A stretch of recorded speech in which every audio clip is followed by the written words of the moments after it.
So we are going to take two worlds and blend them together here. So this is musical theatre meets riffing. Now, you don't find hugely, like, a lot of examples of big riffing songs in musical theatre, do you? No, not a huge amount. I think the more contemporary pieces, they're experimenting. It depends what artist you bring in as well, because they'll bring their own flair to a character, to a song. So it might have not necessarily been written for that. But then, if Beyonce comes to do it... if you cast Beyonce in your musical, there will be a lot of riffing. Like, ma'am, this is the sound of music. Like, no, anymore it's not.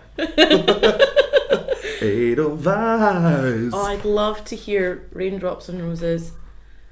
My favourite things in a riff style.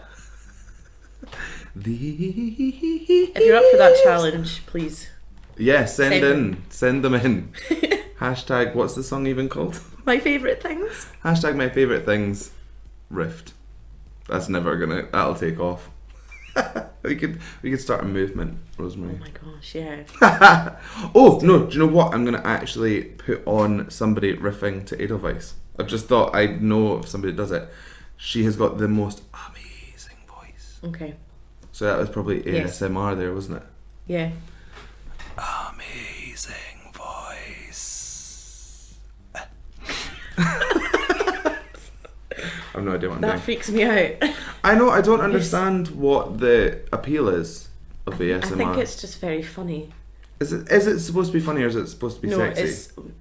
I think it's supposed to be relaxing or Oh. pleasing, like satisfying, depending on what it is. Like people eating and stuff. Yeah, that I would die.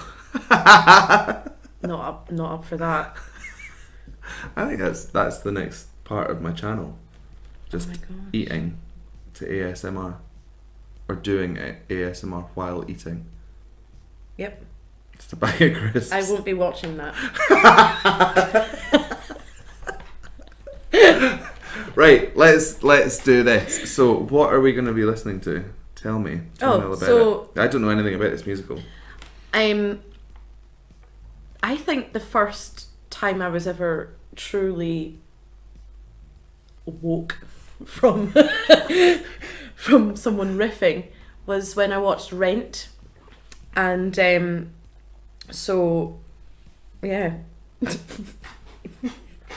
basically it doesn't happen all the way throughout, which I think is lovely. I think there's a moment that it just takes off and you're like, wow, that's really nice, that's cool. And this riffing is very tight. Cool. And we're going from that moment, aren't we? We're not listening to the whole song. We're not going to listen to the whole song. Because what's it? Not even to the end, it's just a little bit. A snippet. Wee snippet. Right, let's do this. Okay. Watch It's a Wonderful Life on TV. You want to produce films and write songs? You need somewhere to do it. It's what we used to dream about. Think twice before you poo-poo it. You'll see, boys. You'll see, boys. You'll see the beauty of a studio that lets us do our work and get paid. With condos on the top, whose rent keeps open our shop. Just stop the protest and you'll have it made. You'll see. Very nice. Or you'll pack. So, I think this little tiny wee example here as well was really useful for showing that there's different types of riffing. Yeah. He did quite a few in like one breath. Mm-hmm. So, you do have people that do like a kind of like a shaking riff. Mm-hmm. It's like a Yeah. yeah. But then he also had that kind of swinging one, boy. Yeah.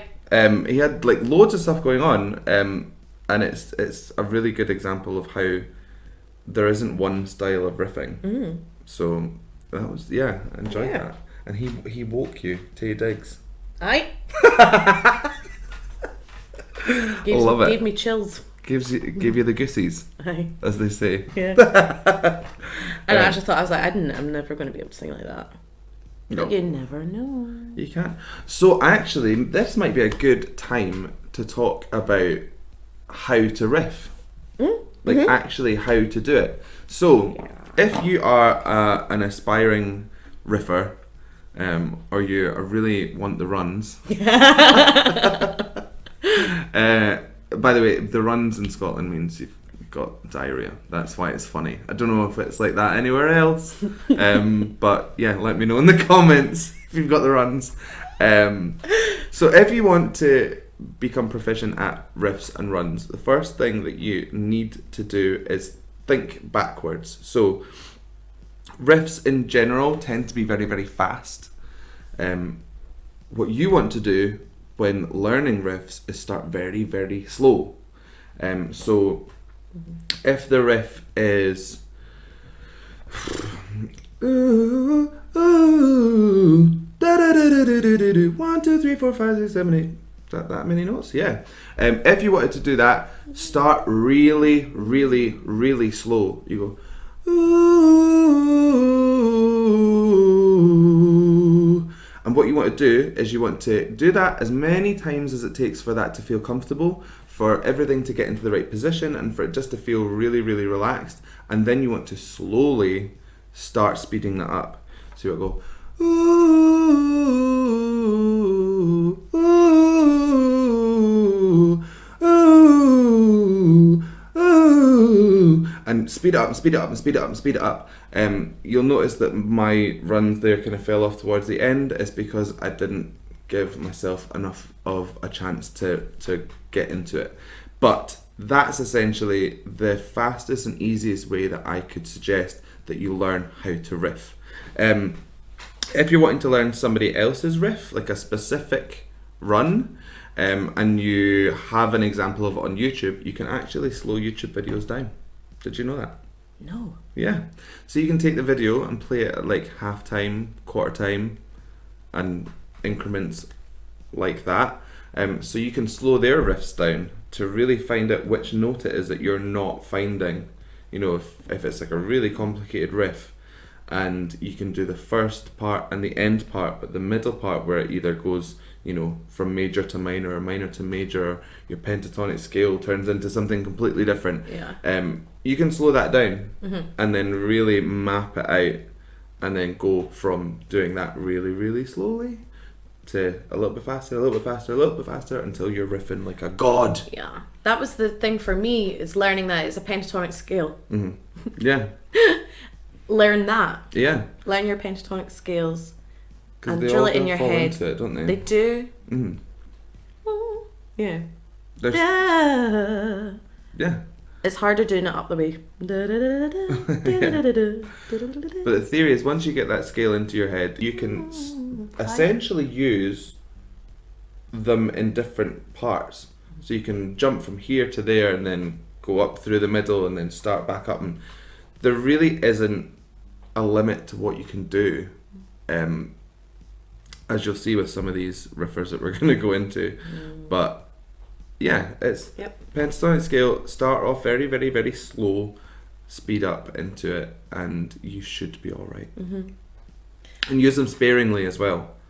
Riffs are like they're there to be used to show that you have a certain amount of vocal skill, if that's what you want to use it for.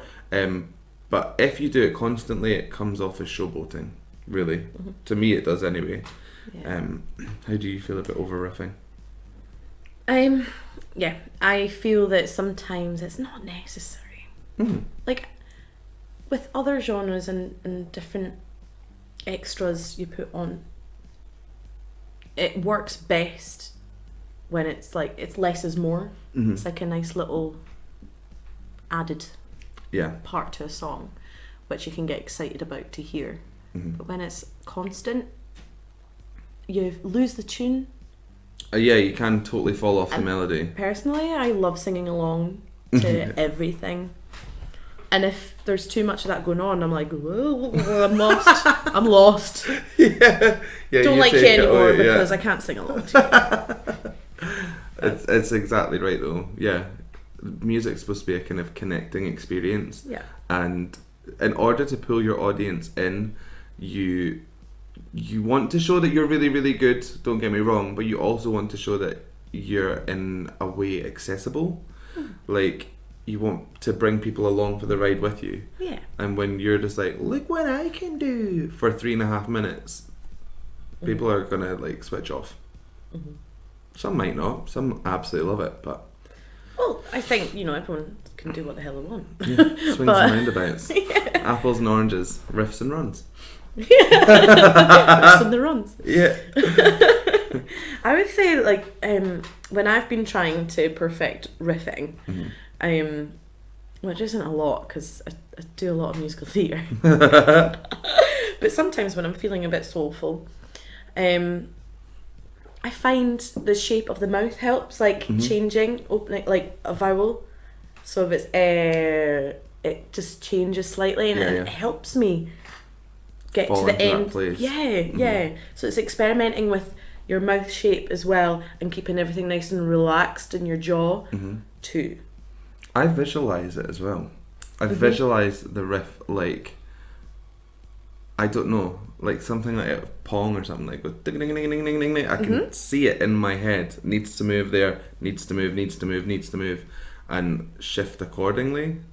I don't know if other people do. Like if I'm doing scoops and stuff, I envision a scoop. Yeah. Do you know what I mean? Like an ice cream scoop. Yeah. Oh, I wish it was an ice cream scoop. Right. So I think we should let's listen to that Edelweiss one. Yes. Yes. Right. Let's do it. We'll do that now.